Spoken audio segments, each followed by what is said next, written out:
মোবাইলে টাওয়ার বসানোর প্রলোভন দেখিয়ে 24 লক্ষ টাকা প্রতারণার অভিযোগে 10 জনকে গ্রেফতার করেছে আসানসোল সাইবার থানার পুলিশ।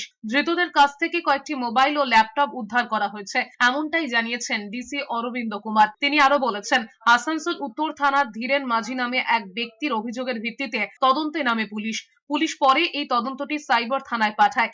সাইবার থানার পুলিশ ঘটনার তদন্তে নেমে বুধবার বাবুইহাটি সহ মোট 5 জায়গায় তল্লাশি চালিয়ে 2 জন মহিলা সহ মোট 10 জনকে গ্রেফতার করে। পুলিশ সূত্রে আরো জানা গেছে, ধীরেন মাঝির কাছ থেকে একটি টেলিফোন কোম্পানি টাওয়ার বসানোর নাম করে মাসিক ভাড়া ও চাকরি দেবার প্রলোভন দেখিয়ে দফায় দফায় বিভিন্ন অ্যাকাউন্টে প্রায় 24 লক্ষ টাকা হাতিয়ে নেয় বলে অভিযোগ।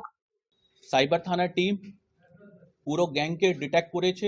আমরা 10 জনকে अरेस्ट করতে পেরেছি এবং 20 ল্যাপটপ, 20 মোবাইল, 22 মোবাইল, 2 ল্যাপটপ এবং অনেকগুলি ফর্জ ডকুমেন্টস এবং একটা ডায়েরি উদ্ধার করা হয়েছে।